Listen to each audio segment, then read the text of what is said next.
321 UK podcast by Prek T. Assalamualaikum warahmatullahi wabarakatuh. Selamat datang, selamat pagi, selamat bertemu di podcast pertamanya UK Podcast by Prek T. Nah, ini salah satu podcast perdananya banget dari Prek T yang akan saya bawakan. Izin perkenalkan, nama saya Alamsa sebagai Business Development by Prek T. Judul kali ini atau tema kali ini adalah yang sering dipertanyakan oleh banyak orang. Worth it gak sih kemitraan? Karena banyak banget kemitraan di luar sana ya. Dan hari ini saya nggak sendiri, saya bersama narasumber yang luar biasa, yang banyak pengalamannya di dunia kemitraan maupun bisnis, yaitu Bu Asri. Nah, biar lebih kenal siapa sih Bu Asri, bolehlah memperkenalkan diri dulu ya Bu. Mangga Bu Asri. Dilempar gitu ya. Iya. Saking gugupnya nih karena narasumber hari ini bukan kaleng-kaleng nih bahasanya nih. Mangga Ibu diperkenalkan. Aduh, apa ya? Saya assalamualaikum warahmatullahi wabarakatuh. Selamat siang semuanya. Ini lagi pada liburan yang di luar sana ya. Betul. Masnya kerja tapi ya libur ya. Karena ingin membagi ilmunya sih. Oh, Bu. Masya Allah. Di situ ya. Jadi saya ingin menyampaikan beberapa pesan juga nih ya. Benar. Gitu. Mangga Ibu. Iya, jadi alhamdulillah banget nih. Saya juga kaget juga ya tiba-tiba Mas Alam tuh calling untuk nemenin di podcast perdananya gitu. Waduh. Ini gugup juga. Sama, saya perdana banget ini soalnya perdana banget dan terima kasih banyak Ibu. Iya, sudah hadir hari alhamdulillah. Ini ini. Gitu. kalau ibaratnya ini podcast pertama menentukan podcast selanjutnya ya. Betul. Kalau berhasil lanjut. Oh harus lanjut. Harus lanjut ya, gak ada pilihan untuk mundur. Tidak ada. Masya Allah. Tujuan kita di sini Prek-T ingin membangun dan memberitahu teman-teman yang ingin membuat bisnis nih, dimulai dari awal seperti apa ya kan. Nah tema hari ini lupa tadi kelewatan Ibu. Tema hari ini adalah worth it gak sih kemitraan? Worth it gak sih kemitraan Betul. sih ya. Gitu. Benar. Saya di sini ingin sharing ya sama Ibu Iya. ya. Ibu sebagai narasumber yang sudah berpengalaman nih di dunia Amin kemitraan. insya Allah. Dan ingin tahu nih tips triknya buat teman-teman yang nonton hari ini juga Ibu. Oke, perkenalkan ya rekan-rekan netizen yang lagi di rumah, mungkin lagi di jalan atau lagi di restoran bersama keluarga. Saya Asri Dwi Ambarwati. Kebetulan alhamdulillah kalau di flyer-flyernya sih saya sebagai konsultan entrepreneur ya. Gitu.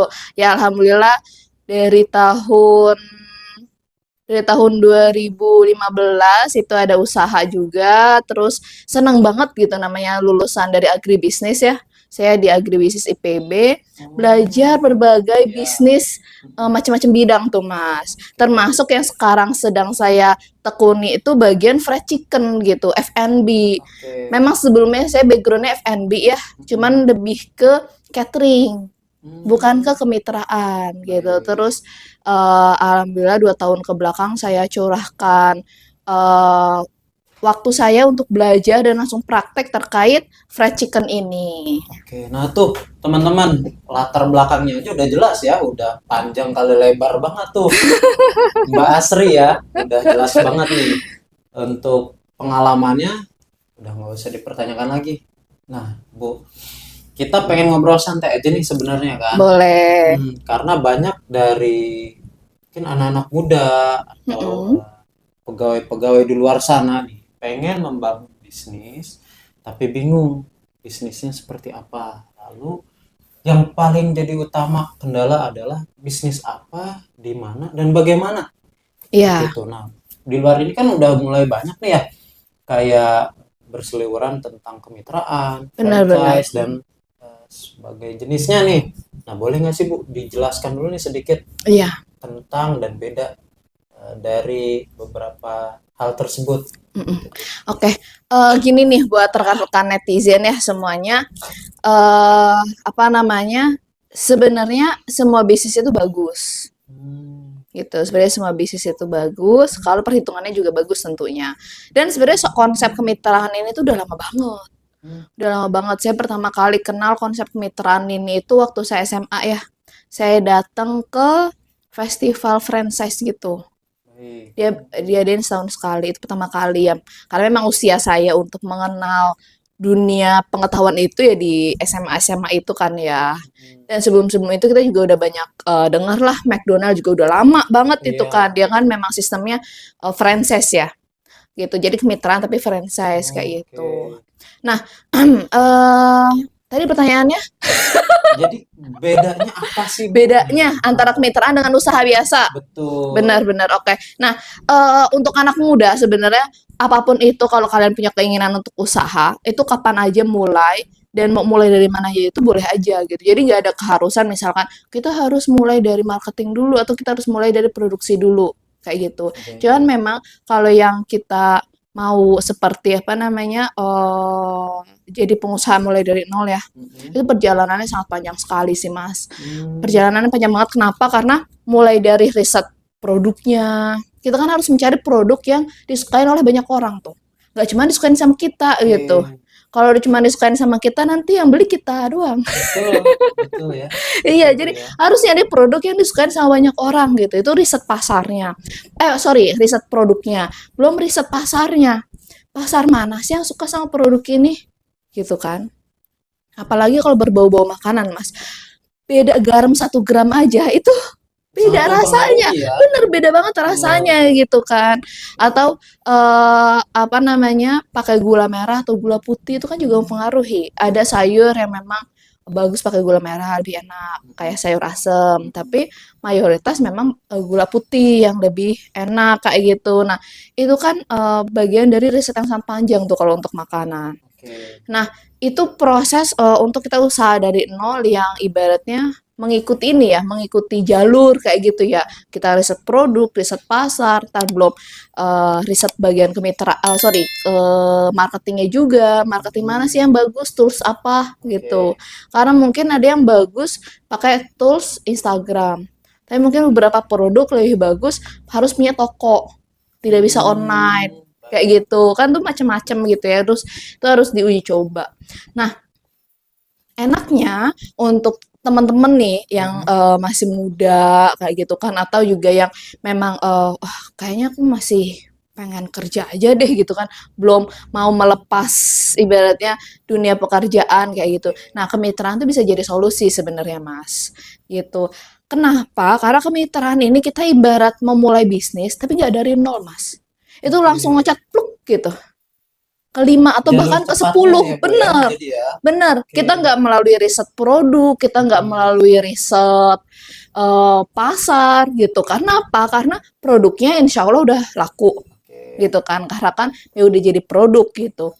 Terus pasarnya itu nanti kan dibantu biasanya ya. Kalau Betul. misalkan kemitraan fried chicken itu kan biasanya tempatnya disurvei dulu tuh, tempatnya Oke. sesuai sama apa enggak, bagus apa enggak gitu kan. Kalau kemitraan-kemitraan yang non makanan pun kan juga sama, disurvei juga kayak gitu. Oke, Nah, itu baik. kan jadi memudahkan tuh, Mas. Nanti juga kayak marketingnya mungkin toolsnya juga beberapa perusahaan kemitraan tuh menyiapkan toolsnya.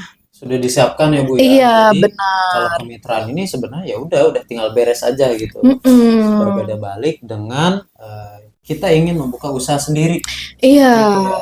Jadi itu mulai dari nol banget. oke, nah itu teman-teman tuh salah satunya perbedaan franchise dengan bikin Mm-mm. usaha sendiri gitu kan atau Iya, kemitraan nih seperti itu. Nah, pasti orang berpikir, ah ya udah oke kita bikin yuk kemitraan mm-mm. gitu atau kita ambil kemitraan. Ada tipsnya nggak sih Bu untuk memilih kemitraan atau usaha yang ingin kita ambil nih seperti apa gitu Bu? Tentu tentu Mas. Karena banyak banget ya kemitraan di luar sana Betul. gitu dan itu ibaratnya dari yang memang harganya juga lumayan Mhm. gitu kan, ratusan atau bahkan miliaran, ada yang juga dari belasan juta atau bahkan kurang dari 10 juta Mas. Itu kan Oh, ada tuh kemitraan macam-macam baik. ya. Jadi Benar. tergantung juga ya sebenarnya apa yang diambil, Iya terus besarnya mungkin ya Bu ya. iya dan background perusahaan tuh mempengaruhi. Background Iya, perusahaannya itu teman-teman. sama izin-izin. Izin yang paling penting Heeh, ya. gitu. Jadi itu juga mempengaruhi besar kecilnya harga dari kemitraan. Hmm. Nah, memang kalau dari saya melihat juga kan banyak tuh kita udah gabung ke kemitraan tapi tidak berlanjut dan sebagainya. Nah, ini memang yang paling utama yang harus kita cek itu background perusahaan, Mas. Oke. Gitu. Jadi seberapa kuat sih perusahaan ini ada di bidang ini gitu. Menguasai enggak gitu. Dalam arti contoh misalkan eh apa namanya? Dari segi misalkan distribusi gitu. Kan kalau kemitraan itu kan biasanya tersebar tuh di mana-mana. Terus Mm-mm. ini kita franchise maupun kemitraan ya. Iya. Itu kan apa namanya? Dia ada bahan-bahan tertentu yang harus beli sama si perusahaan induknya, ya kan? Nah, itu Betul. apakah si perusahaan induk udah mempunyai planning terkait distribusinya apa enggak kayak gitu dan sudah menguasai apa enggak, jangan sampai ibaratnya kita juga jadi bahan percobaan gitu kan untuk Betul. pengembangan si perusahaan induk itu. Jadi sangat penting banget kita ngelihat background perusahaan induk gitu. Lalu yang kedua, apakah ada pilihan ketika kita ingin berhenti? Maksudnya gimana tuh, Bu? Ya kita logika lah Mas, kita Hah? bisnis nih gitu kan ya. Oke. Apakah sudah pasti kita akan terus-menerus sampai kita tua? Belum tentu Ya. sebenarnya. Kenapa saya ngomong begitu? Bukannya saya mengecilkan orang-orang gitu ya, tapi ibaratnya dalam arti kita realistis aja lah. Banyak di luar sana yang sudah ikut kemitraan, misalkan sudah punya apa namanya booth dan segala macam gitu ya. Tapi memang dari pihak si pengusahanya itu atau pemilik kemitraannya itu tidak ingin melanjutkan gitu. Hmm. Entah misalkan ada masalah personal, entah apa namanya ya macam-macam gitu ya, apakah SDM atau segala macam kayak gitu. Nah, itu kan apakah si perusahaan induk ini memberikan pilihan untuk kita berhenti dan bagaimana mekanismenya? Karena harapannya itu kan ketika kita udahan pun eh, kita tidak apa ya, tidak rugi-rugi banget atau kita Betul. tidak perlu menampung barang kayak gitu. Betul. Sebenarnya mah pengennya manjang ya, Bu ya. Cuma kan Ya, kita nggak tahu ke depannya ya. Maka dari itu tadi harus ada plan B-nya mungkin dari pihak benar. kemitraan sendiri seperti itu Iya, ya. dan itu beberapa perusahaan kemitraan sudah ada sih Mm-mm. eh, apa namanya peraturan terkait hal tersebut tuh mau gimana kayak gitu. Oke. Nah, kan Praktik. pasti banyak orang yang Mm-mm, mikir udah membuat udah mm-mm, mengambil nih ya mm-mm, kan. benar. Cara membuat si mitra ini semakin apa ya bisa dibilang berkembang. Syukur alhamdulillah kita bisa buka cabang lagi. Nah, itu Mm-mm. tips triknya gimana sih, Bu? Ini dari segi perusahaan induk atau dari segi mitranya? Mitra, karena Mm-mm. tadi kan Ibu bilang kemitraan ini adalah shortcutnya ya Iya, kan. benar, benar banget. Tapi kan kita nggak mau dong cuma gitu-gitu aja. Iya, Ya nggak sih? Gimana iya. caranya biar berkembang? Nah, Mm-mm. membuat kemitraan tersebut berkembang seperti apa nih, Bu? Nah, ya pertama sih memang kita harus mulai dari yang kita mampu dulu. Oke. Pertama kali itu memulai dalam arti maksudnya eh ya kalau di Gen Z sekarang tuh ya itu kan ada pengaturan keuangan dan sebagainya itu mungkin karena media sosial bagus banget tinggi banget jadi kan tuh terkait perencanaan finansial tuh sangat ini ya manajemen finansial tuh sangat digembar-gemborkan gitu. Nah itu memang tapi memang benar gitu kemampuan kita saat ini tuh gimana gitu. Lalu memulai. Nah ketika memang kemitraan ini itu udah memberikan keuntungan dan kita benar-benar bisa menghandle dalam arti kita tahu SDM-nya kayak gimana gitu. Bagaimana cara ngelola SDM, lalu kita juga ada hatam terkait keuangannya gitu kan. Nah, itulah saat yang tepat untuk kalau kita punya modal lagi itu untuk membuka gitu. Karena ini juga ini ya Mas, siapa namanya? Dengan ikut kemitraan ini kita juga kan akan terkait keuangan bisnisnya itu akan belajar juga. Dibantu Apalagi ya, Bu. Berarti iya, ya maksudnya dari awal apalagi seperti itu. buat teman-teman yang memang baru pertama kali bisnis gitu kan. Oke. Nah, itu kan bingung cara menghitung HPP gimana. Oke. Apakah satu produk nih, misalkan ini nih, tadi saya disajiin ya mango ini, minuman dari Prekti ini, keuntungannya berapa, kayak gitu. Nah, kalau ikut kemitraan itu kan biasanya ada filenya, Mas, Oke. gitu. Jadi tahu tuh dan bisa menghitung sendiri. Terus kalau misalkan, saya usaha ini rugi sih gitu, itu boleh aja konsultasi gitu. Kalau perusahaannya induknya dalam tanda kutip open ya gitu, open itu bisa aja Mas nih atau apa namanya, kok usaha saya rugi ya setelah saya jalanin gitu, kok uangnya saya harus nambah-nambahin modal mulu buat beli bahan baku gitu. Apakah ada yang salah? Itu kan kita bisa bedah. Apalagi kalau kemitraan itu kan kita ada ini ya, ada pembelian bahan baku ya Mas ya. Itu Iya. bisa kita hitung secara kasar dari situ. Kayak gitu. Jadi ketika kita sudah hatam terkait keuangannya, benar-benar yakin bahwa oh ini memang udah untung nih gitu kan. Terus kita juga paham terkait SDM, itu kan tantangan kedua ya. Karena SDM tuh juga bagian dari modal Oke. ketika kita usaha. Nah, itulah saat yang tepat untuk kita mengembangkannya lagi, nambah cabang Oke. kah